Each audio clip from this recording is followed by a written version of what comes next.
This is the new Porsche Panamera, and here's one of its new features. When you open the door, it raises up on its air suspension to make it easier for you to get in, and then it lowers down again when you close the door. Clever, but is the rest of the car clever? Well, I'm going to be finding out by testing its performance, Bloody hell. checking the interior quality, Oh, me of little faith, look at that. and then at the end I'll be telling you exactly what I think. And I'll show you an alternative car which could be a good option instead. I'm Matt Watson and you're watching Car Wow. This is the third generation of the Porsche Panamera, and it looks like Porsche has finally got its head round how to design it without it looking a little bit fat. See, there's the first generation, that's the second generation, and here we are now. Much better. Also, it's got the front end design that's first seen really on the Cayenne. I really like these creases in the bonnet, very aggressive, and these air vents. All the air vents here on this Panamera are real. It's just the way Porsche does it. Now let's move down the side. Alloy wheels start at 19 inches. That's going to be too small for this car. These are 21s and they fill the arches just right. You're going to need at least 21s on it. Once again, there's some breathers down the side there. Real. No fakery. I love the fact that Porsche hasn't given it the poppy outy door handles of the 911. Proper door handles. Whee, here we go again.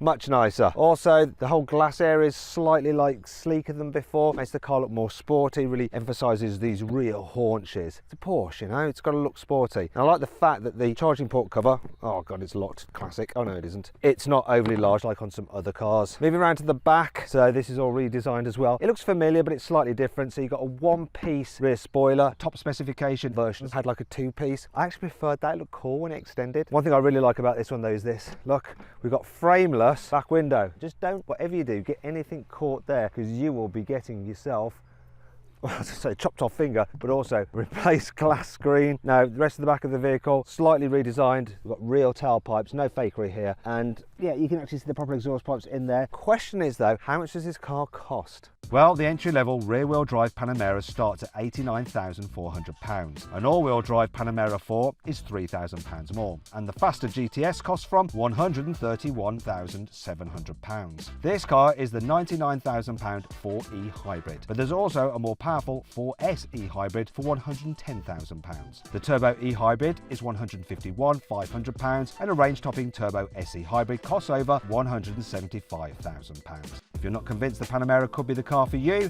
just wait till you see the cabin.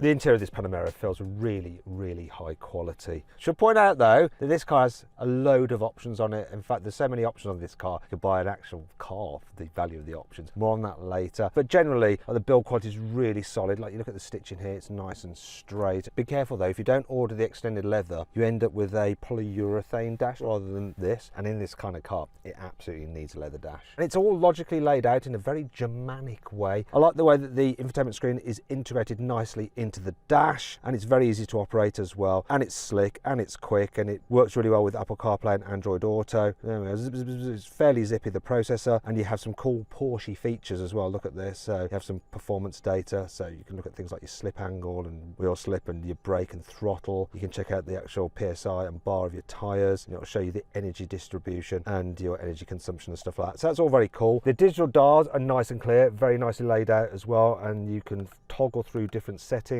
and different views. Really like that, very good. And it's good to have like the huge sat-nav display on there if you want it, although I prefer to just go with the old Speedo because you need that in this car because it's rather fast. In terms of the seating position, well, you get electrically operated steering wheel, and generally the seating position is lovely, though you can sit quite low, so it feels really sporty, but there's still plenty of adjustment to raise it up if you're short. There are some things that aren't so good though. For instance, this is the gear selector. I don't mind that being there, it's fine, but the start button's over here. Why don't they just put it all together? And then I really like the fact that you've got actual physical buttons for the fan speed, the temperature settings for the climate, so you don't have to mess around in a menu there. But then things for like the seat heating, it's a haptic feedback like touch panel like that. Still better than having to do it on screen, but there are some things you have to do on screen, and one that's completely bizarre, which I'll show you in a bit. In terms of storage, there's not much under this armrest, even though this center console is huge. That's where your 12-volt socket is. Got this little divider there, just cars. You've got two cup holders there, but I kind of feel like they need a cover on them. They're always exposed, but it's decent enough size for putting your bottles in. Underneath this cover is your mobile phone charging, and you've got your USB-Cs there as well. The glove box is big and it's lined with felt, so that gives it a premium feel. It means that things don't rattle about inside there. Speaking of premium feel,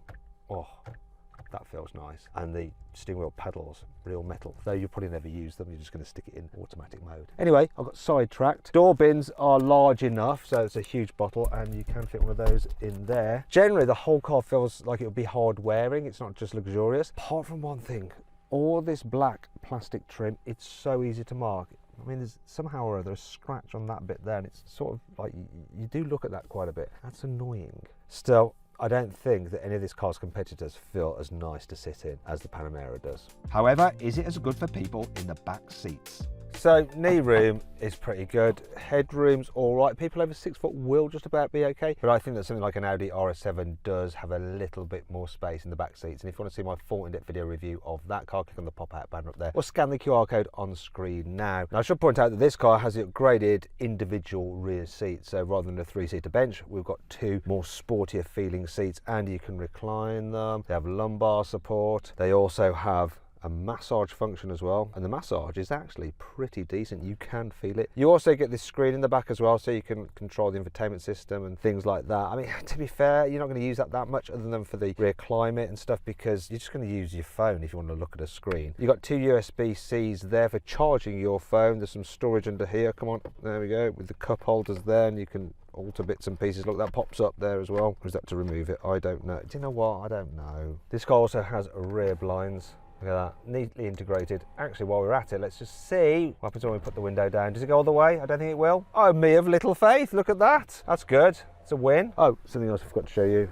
We have an armrest with some more storage, once again lined with felt. But on this seat selection, there is also through loading as well, which is handy, helps aid the practicality. Big capacity, so it ranges from 490 down to 420 litres. Now in terms of loading and unloading, there is a bit of a boot lip to lift stuff over, but it's not terrible. Oh, this is heavy, but I'm just about okay with it. It's a very square shape, but it's not very deep, so you won't be able to have big boxes in here. Something else I want to show you, just remove the load cover. I quite like how you do it with these handles. It's actually fairly easy. Now, if I want to fold down the rear seats, all I have to do is lean in, and then you can see it's not the easiest, but then you can use the load cover, look, to push it up. I've got to move the front seat. There we go. That was easy and seamless. You do get a nice big low bed there. There's a bit of a gap there, which could be a bit of a problem when you're sliding things to the front. And wait a minute, what's this? Look, we've got a 12-volt socket. That's handy. What else have we got here? Oh, a handle. What's beneath here? Oh, bright orange cables, which means high voltage. Let's just put that back. What I'd like to do now is store this underneath the false floor. But it's a big old unit, isn't it, this? And yeah, there's no place to store it under there. And that brings us to 5 annoying things about the new Porsche Panamera. Do you remember in the good old days of owning a car when you wanted to change the direction of the airflow from the vent, you just like moved a slider around? Not anymore. Now you have to press the climate menu, and then you have to do it with these electrical things on the screen like that. So that's too slow a process when you're driving. And what's the chances that this breaks once you've had the car for about 10 or 20 years? Just more things to go wrong. Porsche likes to charge a lot for options and likes to put many things that should be standard on the options list. That's why this car has £38,000 worth of options. Now there is one option on this car that really shouldn't be an option, and it's the ISOFIX anchor points on the front passenger seat. Great to have them, but they're only £150. Why make them an option? Make them standard, because some poor soul will forget to tick it and they'll really regret it, and it's not worth it for 150 extra quid, is it? The whole pod on the top of the dash in the centre with the speaker and the little stopwatch reflects badly in the windscreen depending on where the sun is lying. Look, can you see it's just there? Look, look, it's quite distracting, isn't it? Bizarrely for a Porsche, even when you're in like the sportiest setting, you can't lock it in manual mode. So look, I'm on floor in first gear and it auto changes up even though I haven't pulled the paddle. Normally a Porsche will let you bounce it off the limiter, but not here. I think that's a hybrid thing. When cold, the brakes make a weird creaking sound. A little bit like the hull of a ship, like when it's creaking as it's going over a rough sea. Why is the rum always gone? Wow, that's amazing. That's not all though. If you balance the brake pedal in a certain way, you can even make the brakes make this weird noise like the death cry of some prehistoric creature.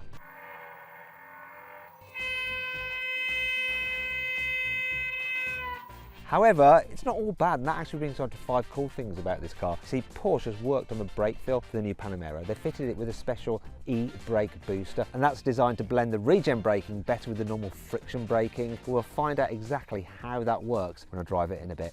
If you look inside the wireless charging pad, you'll see there's a little cooling fan vent at the back, so if you leave your phone on there charging, it doesn't overheat. The new optional Matrix LED headlights can be used to obviously blank out part of their beam when you're approaching oncoming drivers. That's nothing new, but what they can also do is illuminate the lane that you're travelling in on the motorway, and it'll even go narrower when you're coming to roadworks or if you're driving on a narrow road. That's not all though. When you go in Sport or Sport Plus mode, the directional effect of the headlamps is increased, so they'll actually turn through the corner quicker as you're turning the steering wheel to make sure it's nicely illuminated for that corner you're about to blast through. You can get the car with rear axle steering, so you can move the back wheels at just over 2 degrees either way, depending on how you're turning the steering wheel. So look, you'll see it move the back wheel there, so it's going in the opposite direction to the front, and then if it turns the other way, it'll go once again in the opposite direction as to the front. Makes the car more manoeuvrable at lower speeds, but as you get faster, those wheels will actually turn the same directions as the front, and it'll actually make the car feel more agile, help it turn through some corners. We'll be trying that out later on while I drive it.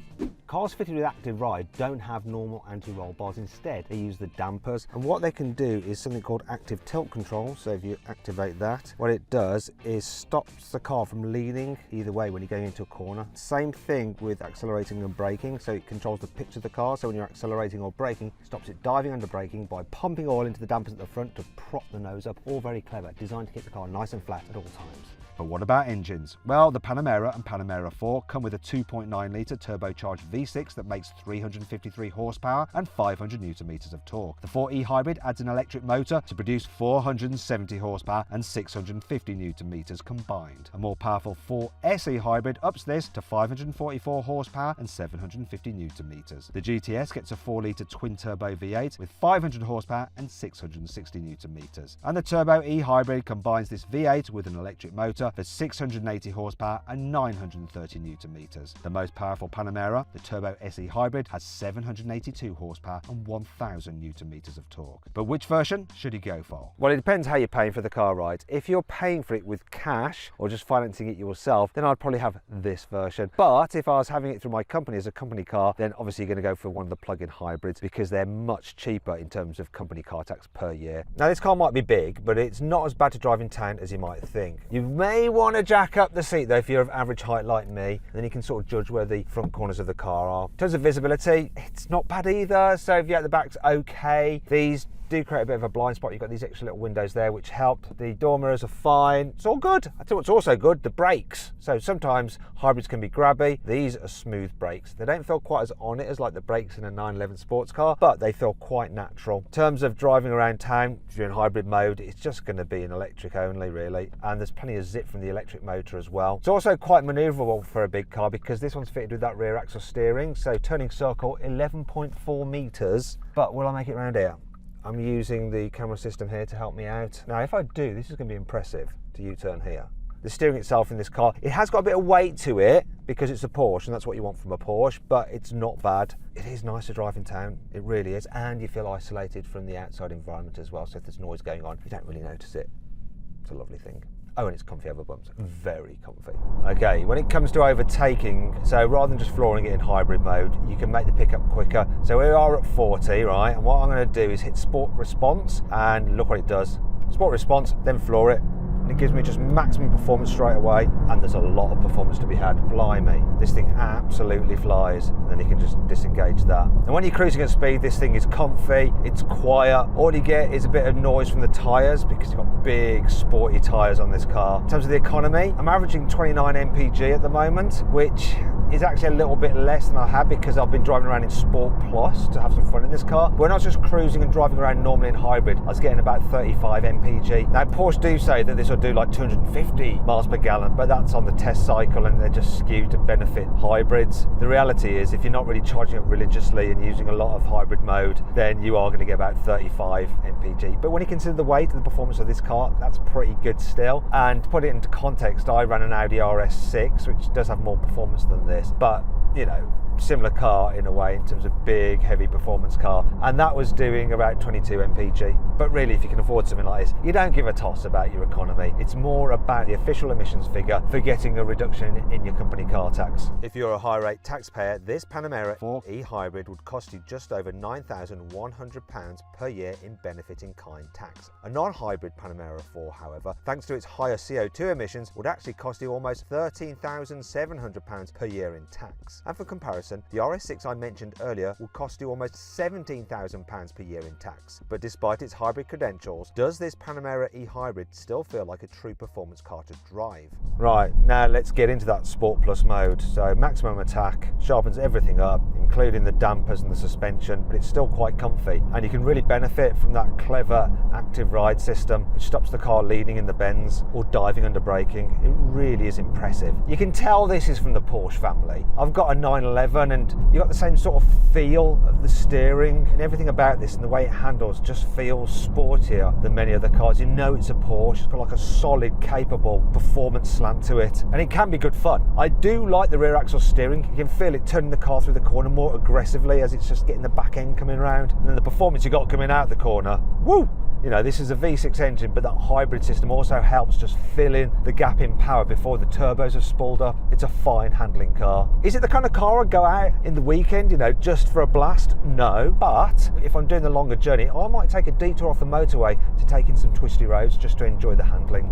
Overall impression then? Yeah, this car is really nice to drive, and it's just so smooth and effortless and quick. The whole hybrid system just works very, very well and seamlessly. The electric motor just blending with the engine, the gearbox, it's all very fine-tuned. You can tell a lot of money has been spent on the development of this car, and it makes you feel special.